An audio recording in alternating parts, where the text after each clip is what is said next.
Hey everyone, ready to dive into some seriously cool stuff? Let's do it.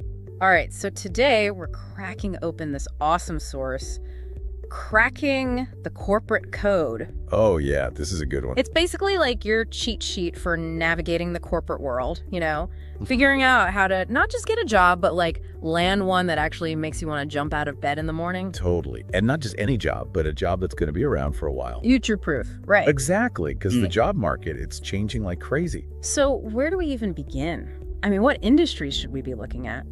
Well, Cracking the Corporate Code points to a few big ones. Hit me with them. Tech is obviously huge, Right. especially anything AI or cloud computing related. Yeah, that makes sense. Everyone's talking about AI these days. For good reason. We're talking like 15–20% growth in those fields over the next few years. Wow, that's insane. Yeah, it's a lot. But it's not all about tech, though. Sustainability and healthcare, those are booming too. Okay, so green energy, e-commerce, health tech. You got it. Lots of options. But the thing is, with all these booming industries comes a ton of competition. Especially with global talent pool, right? It's like everyone's vying for the same spots. Yeah. So how do you make yourself stand out? That's where cracking the corporate code really gets interesting. Lay it on me. So they talk about this idea of like a double whammy. You got to have hard skills. Like the technical stuff? Yeah, like knowing how to analyze data, code in Python, or having certifications like a project management certification. Right. I've actually been thinking about taking some online courses to brush up on some of that stuff. Smart move. There's some amazing platforms out there these days like Coursera and LinkedIn Learning. Oh, yeah, I've heard of those. But it's not just about the hard skills. Soft skills are just as important. Soft skills? What do you mean by that? Think like how you communicate, how adaptable you are, how you work in a team. Oh, okay, like the people skills. Exactly.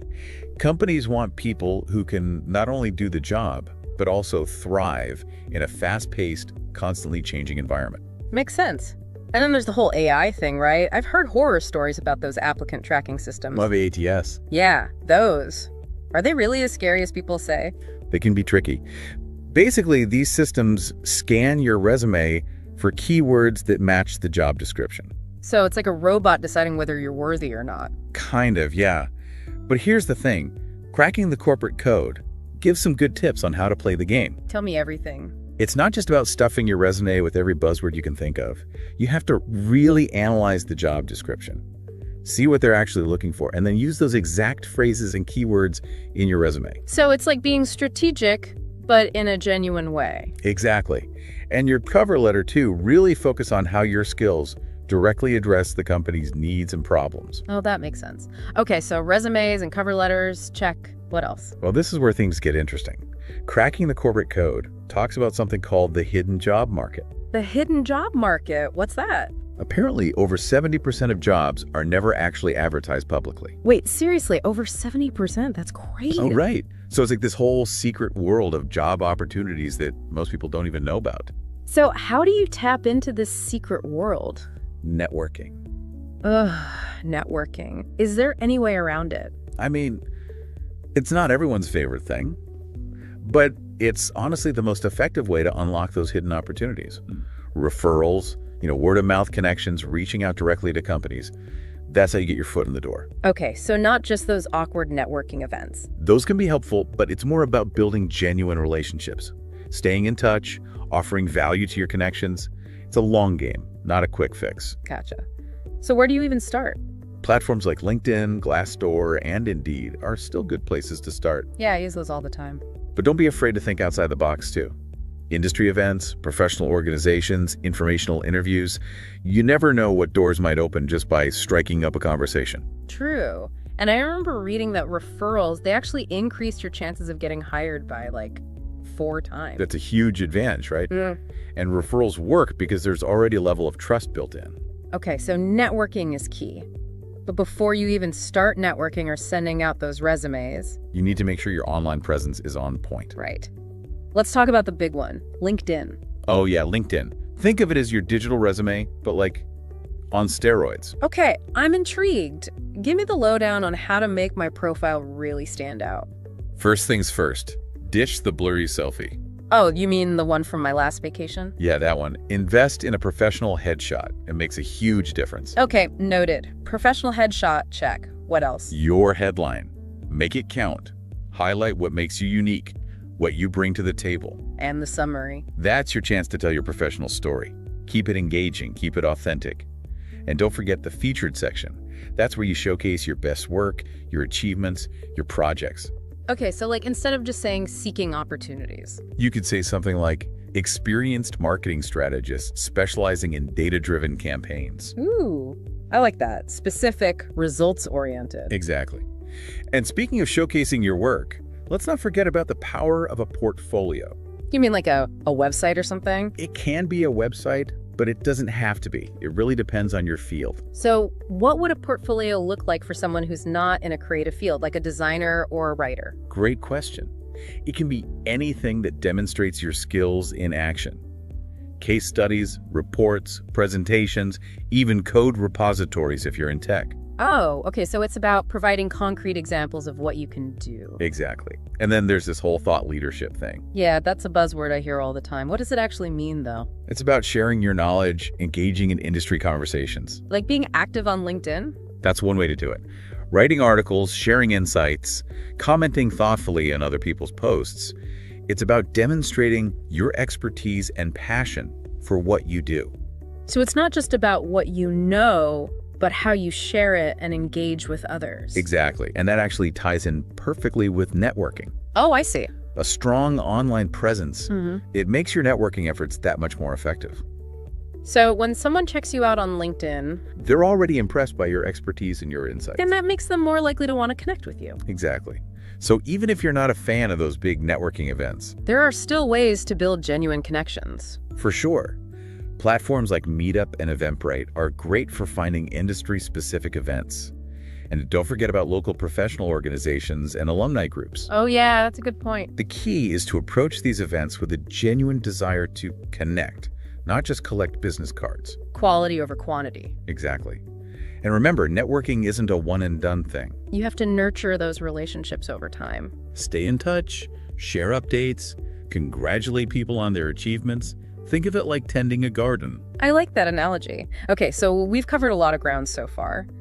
Building our online presence, navigating the hidden job market, crafting killer resumes and cover letters. We've laid the foundation. But now let's talk about the main event, the interview. Any tips for making those less terrifying and more, human? Well, they don't have to be terrifying. Think of them more like a conversation. Easier said than done when you're in the hot seat. Oh, for sure. But seriously, the key is preparation. And I'm not just talking about knowing your resume inside and out. Okay, so what kind of preparation are we talking about? You need to research the company like it's your new obsession. Their mission, their values, recent news, even their social media. The more you know, the more confident you'll feel. Okay, so like stalking but for jobs? Basically, you want to show that you're genuinely interested and you've done your homework. And when it comes to those dreaded behavioral questions, Ugh, the ones that start with, tell me about a time when... yes, those. The STAR method can be a lifesaver. Oh, I've heard of that. But can you refresh my memory? What does STAR stand for again? Situation, task, action, result. It's a framework for structuring your answers so you're not just rambling. Okay, so how does that work in practice? So let's say they ask you about a time you had to deal with a difficult client. Oh, I've definitely got a few stories about that. First, you describe the situation, then the task you were responsible for, the action you took, and finally, the result. So it's like telling a mini story with a clear beginning, middle, and end. Exactly. And it helps you showcase your skills and experience in a way that's structured and memorable. Nice, that makes sense. Now, what about all those nonverbal cues, especially with so many interviews happening virtually these days? Do things like body language and eye contact still matter when you're just a face on a screen? Oh, they absolutely matter. You might not be shaking hands across a table, but how you present yourself still makes a huge impact. So what, like good posture, smiling? Yes. Sit up straight, make eye contact with the camera, speak clearly and confidently, and for goodness sake, make sure your technology is working properly. Oh, that's a good point. Nothing worse than a glitchy video call. Right, and make sure the background is clutter-free. You want the focus to be on you, not your laundry pile. Got it. And I once heard a tip about putting Post-it notes with key points around your camera so you can glance at them without looking down too much. Oh, I love that. It's like having your own little teleprompter. It helps you stay engaged and maintain that all-important eye contact. Okay, so we've covered company research, the STAR method, even virtual interview etiquette. But now, for the topic that makes everyone squirm, salary negotiations. The dreaded salary talk. But, it doesn't have to be dreaded. Think of it as an opportunity to advocate for yourself. I like that reframing. But how do you even approach that conversation without feeling awkward or greedy? It all comes down to preparation. Before you even step into the negotiation, you need to do your research. Research? What kind of research? Look at websites like Glassdoor and PayScale to see what other people in similar roles are making. Oh, so you know what you're worth. Exactly. And don't just focus on the base salary. Consider the whole package. Benefits, bonuses, potential for growth. Right, the bigger picture. Okay, so let's say you get the offer. How do you actually bring up the salary conversation? Start by expressing gratitude for the offer. Okay, so thank you so much for this opportunity. Yes. And then you can say something like, based on my experience and the market value for this role, I was hoping for a salary closer to your desired range. Oh, that sounds professional and assertive. It's about being confident and advocating for yourself. And remember, negotiation isn't just about salary.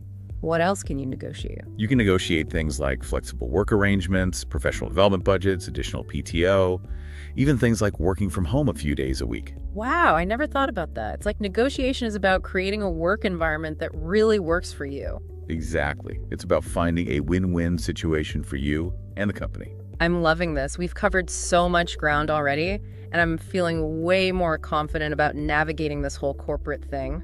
I'm glad to hear that. But wait a sec, we're not done yet. There's still so much more to unpack about what happens once you actually land that job. Oh, the journey's just beginning. So after a quick break, we'll be back to dive into the wild world of office politics, mentorship, and how to actually thrive in that sometimes crazy corporate ecosystem. Stay tuned. Okay, so we're back and ready to dive even deeper into this corporate jungle, armed with all the knowledge from cracking the corporate code. Yeah, we've tackled the job search. Now it's time to figure out how to actually thrive once you're in. Right, like you've got the job, you're in the door, but now you've got to navigate this whole other world. Exactly. And that's where things can get a little tricky. Especially when it comes to office politics. It's like everyone's talking about it, but no one really wants to explain what it is. It can feel like this big mystery, right? Totally. So how do we decode this mysterious code of office politics? Well, cracking the corporate code has some interesting thoughts on this. It's all about observation, strategy, and being smart about how you handle things. Okay, so it's like we're detectives. Kinda, yeah. You gotta observe the company culture, see how people communicate, how decisions are made, who the key players are. It's like we're anthropologists studying a new tribe. I like that. You're totally getting it. Yeah. Once you understand the unwritten rules, you can navigate them more effectively. Okay, so observe, understand, and then Build relationships.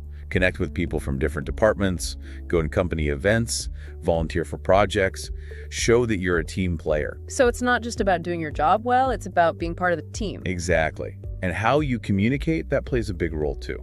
Be professional, respectful, clear. Avoid the gossip and negativity. Right, no drama. But what about when conflict does arise? Because let's be honest, it's going to happen at some point. Oh, for sure, conflict's inevitable. Yeah. But the key is to handle it constructively. Listen to the other person, try to find common ground, focus on solutions. And if you can't resolve it on your own, Don't be afraid to ask for help. Talk to your manager or HR. They're there to support you. that's good to remember. Okay, so we've got the office politics thing down. Now, what about mentorship?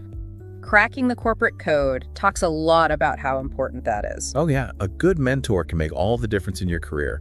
It's like having a personal guide through the corporate jungle. So how do you even find a mentor? Do you just walk up to someone and say, will you be my mentor? Well, it's a little more nuanced than that. Start by looking within your own network. Maybe there's a former colleague, a professor, or someone in your company you really admire. Okay, so someone you already have a connection with. Exactly. And then it's about building a genuine relationship. Maybe you chat at a work event or comment on their LinkedIn posts. So you get on their radar. Right.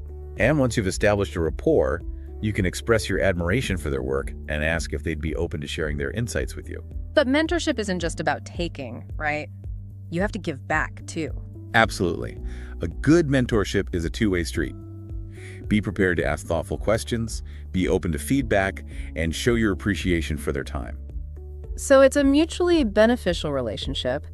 Now, what about sponsorship? How is that different from mentorship? Good question. While a mentor guides and supports you, A sponsor actively advocates for your advancement within the company. Oh, wow. So it's like having someone in your corner who's not just cheering you on, but actually opening doors for you. Exactly. Both mentorship and sponsorship are super valuable, but they serve different purposes. Makes sense. Okay, so we've got mentors and sponsors on our team. Now, how do we stay ahead of the curve? It feels like the skills are in demand today could be totally irrelevant tomorrow. That's the challenge, right? Yeah. The corporate world is constantly changing, so you have to be constantly learning and evolving too. So how do we do that? Where do we even start? Stay informed about what's happening in your industry. Read industry publications, go to conferences, listen to podcasts, and then take action. Identify the skills that are in demand and find ways to develop them. So take online courses, get certifications, maybe even volunteer for projects that stretch your skills. Exactly. And if you're feeling stuck in your current role, don't be afraid to get creative. Maybe there's a new software program you can learn or a skill you can teach yourself. So it's about taking ownership of your own development. Don't wait for someone to hand you opportunities. Go out and create them. You got it. And speaking of creating opportunities, what about those times when you're feeling, I don't know, lost or unsure about your career path? Oh yeah, that quarter-life crisis feeling. Totally. It's completely normal to feel that way sometimes. The key is to use those feelings as an opportunity for self-reflection. Okay, so you acknowledge the feeling, but then what? Ask yourself some big questions.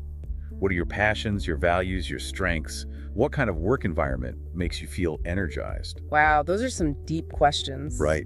The better you understand yourself and what you want, the easier it will be to make decisions that align with your goals. And don't be afraid to seek guidance from a career coach, a mentor, or even just a trusted friend. Sometimes an outside perspective can really help. Okay, now let's talk about something that's a bit of a sensitive topic. Ageism. It's a reality in the corporate world, unfortunately. It is, and it's something we need to address head on. So how do you combat those age-related biases, whether people think you're too young or too old? Focus on your skills and experience. When you're writing your resume or cover letter, showcase your accomplishments and how they directly relate to the job requirements. So it's about highlighting what you bring to the table, regardless of your age. Exactly. And if age comes up in an interview, address it directly and confidently. Reiterate your experience, your commitment to learning, your ability to work with people of all ages. So it's about turning those potential weaknesses into strengths. You got it. And don't forget about career gaps. Those can be tricky too. Yeah, whether it's for family, travel, or just taking some time off, it can feel like you have to apologize for those gaps on your resume. Right, but you don't. It's all about framing those experiences in a positive light.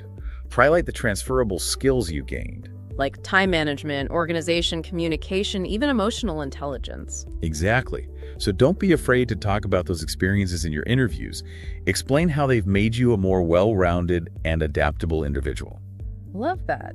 Now, what about career changes? It seems like more and more people are switching careers these days. It's definitely a growing trend. People are realizing that it's okay to pivot and pursue something new.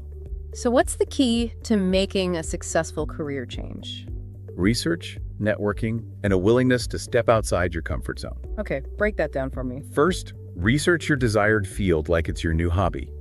Figure out the required skills, typical career paths, industry trends. Then, start networking with people in that field. Go to events, join online communities, ask for informational interviews. It's all about gathering information and building connections. Exactly. And to bridge the skills gap, you might need to take courses, attend workshops, or even volunteer to gain relevant experience. Okay, so we've talked about office politics, mentorship, upskilling, ageism, even career changes. Now let's talk about something that's completely changing the way we work. Remote work and the gig economy. Oh yeah, those are game changers for sure. So what are some things to consider if you're thinking about going remote or freelancing? Well, you have to be incredibly self-motivated and organized. You're your own boss, so you need to manage your time effectively, set boundaries, and meet deadlines. So self-discipline is key. Absolutely.